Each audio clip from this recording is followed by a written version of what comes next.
Hi, welcome back to MOAB, Making Music on a Budget. This time we're going to talk about a song that combines drums and drama. Drums and drama? These two things really are connected, aren't they? Thank you for joining me on another MOAB journey. Before we get into the song proper, I want to stress once again that making music on a budget really means you're making it on a budget. In my case, I have a very strict time budget. I have a money budget, I have a gear budget, and I have a skill ceiling. So I'm trying to, whenever I record, keep it to 3 hours, recording drums or piano, whatever. I really am not using anything special. If I'm recording, and that's the whole point of MOAB, I'm using something like this little stereo microphone to record drums and piano. I just heard this song while I was walking in the woods, and I wanted to make it a reality. And I thought, okay, I'm a member of the OF club. I hadn't really done anything for almost 2 decades, but I want to record this song. As always, I went to the rehearsal room that I'm using to record my ideas. This rehearsal room is not mine. These are not my drums. They just happen to be there. This is not my grand piano. So I just rent this room per hour, and the cost is around, I don't know, the same as a cappuccino in any, major city around the world. So it's really still within budget. So I was trying to recreate what I was hearing. As you may remember, I was listening to the song from the future, and I had this shuffle idea, this.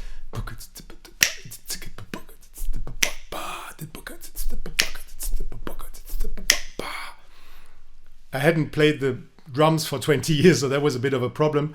I had to get back into it. I'd never played the piano, in this style.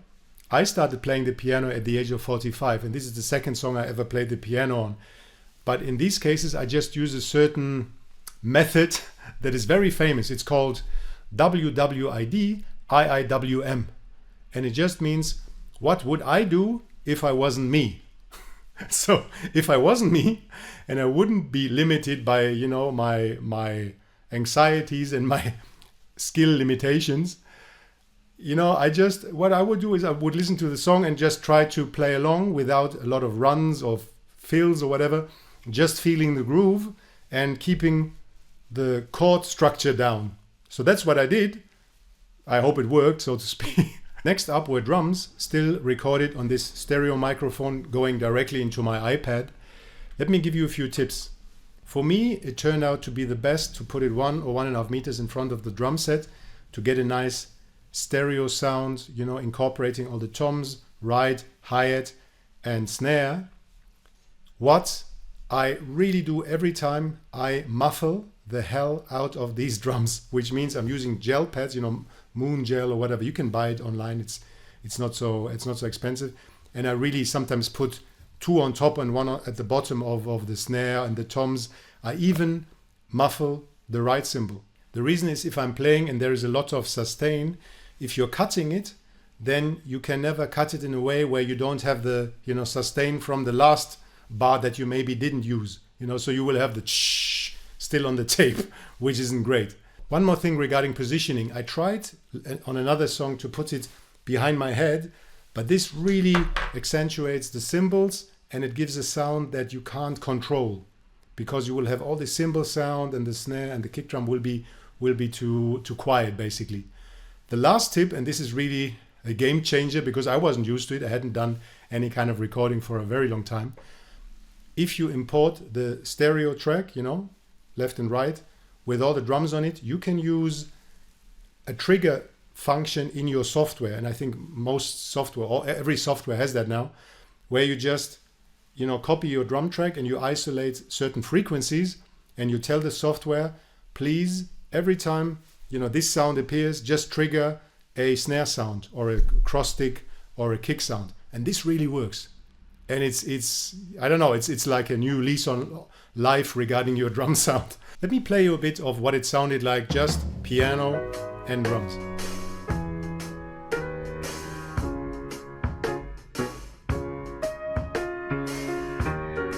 I mean, it sounds interesting. I mean, at least to me, I played it. Now let me tell you what it sounds like if you mix it and you put this trigger sound on it.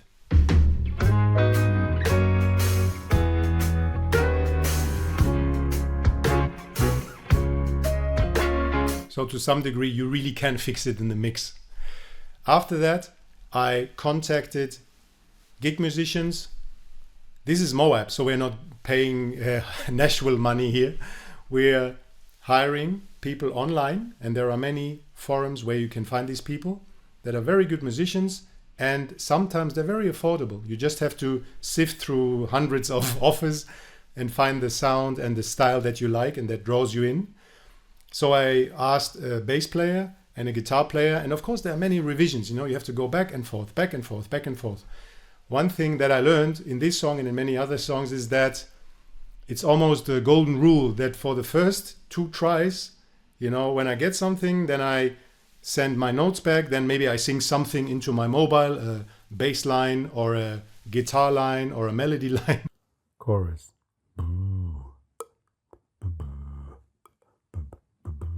And there is a back and forth. At some point I will always say, oh, geez, why the funk did I ever start this project? It's never going to work. But then, and this is invariably so, they send me a version, could be bass, strings, choir, what else did I use? I don't know, all kinds of instruments, right? Horns. The version comes back and you put it in and you listen and you say, wow, these mofos really pulled it off. This really works. Now I can see it. Don't give up. Keep guiding the people, because you need to convey your vision. It's your vision. You have to get people to hear what you hear. Very important. After a lot of back and forth with these individual musicians, I had some nice tracks. I put lead vocals on it.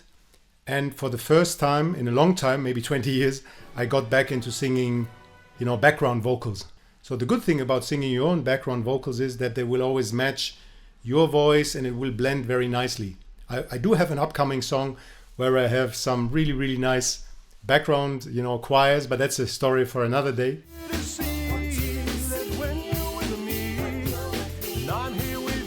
I just had this feeling of this grand, dramatic kind of soundscape. So when we went into the producing and mixing stage with a collaborator, a dear friend of mine who I'm working with, I did have a mental storyboard in my mind on how the song was going to flow.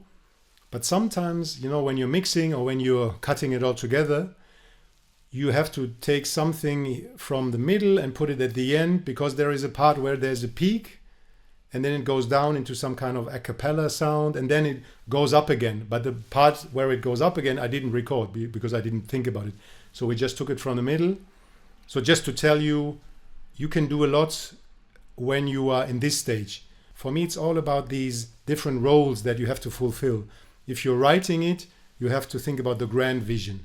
If you're playing it, you have to really think about how would somebody play it, who would be totally focused on the song and didn't want to show off.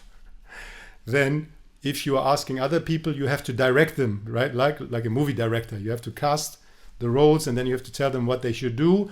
But of course, you're not putting words in their mouth. You're really just giving them a stage direction, and then they have to flesh it out. It gets to the mixing, putting it all together. Then you have another hat you have to put on, because now you really have to forget anything you did. You cannot criticize your own stuff. You just need to focus, take the big picture view, put it all together, cut out a lot, kill your darling, so to speak. So at long last, we did have a song. I'm going to play it to you. Here is Why We Fight.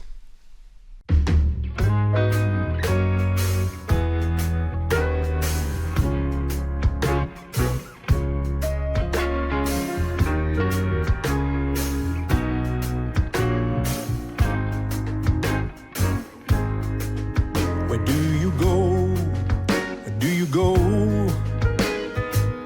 When you tried it all, what do you do? What do you do? When the dominoes fall, should you hold on and cling to a world that seems gone? Or do you follow the sun and move on? Where there's fire, there is rain.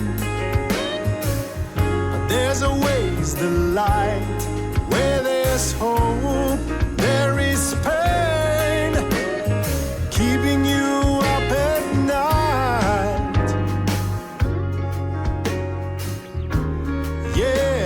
fight.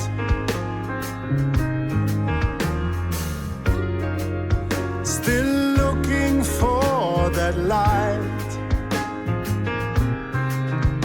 Who you were, who you will be. Is it set in stone? Is there one purpose, one meaning? Or is it all your own in this world full of people?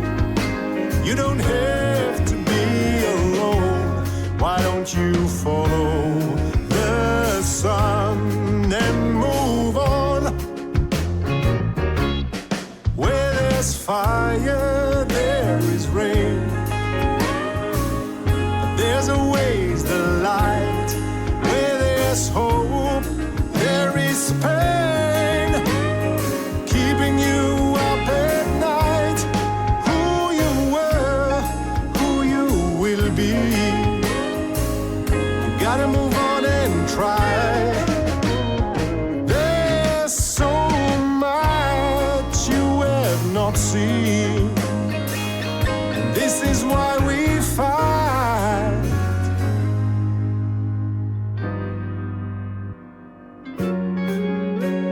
However fail we might,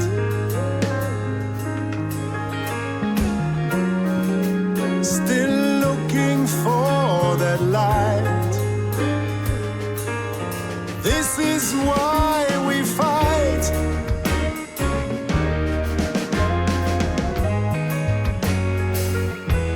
Why we fight.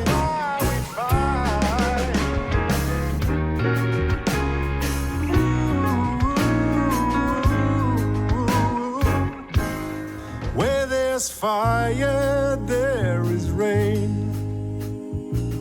But there's always the light. Where there's hope, there is pain, keeping you up at night. Who you were, who you will be. You gotta move on and try. There's so much you have not seen. Where there's fire, there is rain. But there's always the light. Where there's hope, there is pain. Okay, did you like it? It's, I would say, overly dramatic and very inspirational, but that was just the feeling I had at that time. So don't worry about it. I do actually like it. The piano sound is better than I expected. My playing isn't totally bad.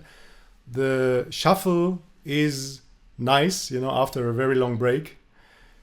I do like the whole feel, the space and the movements and this general, pomposity of this whole thing. Or is it pompousness? I don't know. The biggest compliment I got, and I think this was the second song I recorded using the MOAB method, is that close members of my family told me, oh, this actually does sound like a real song. This doesn't sound like the garage, like your version of Joe's Garage. Before we close, I want to add two more things. In the steal, don't copy section, which means that I'm taking things from other songs or other artists and incorporate them into my music, but you wouldn't know where it came from. That's the whole point, to steal, don't copy.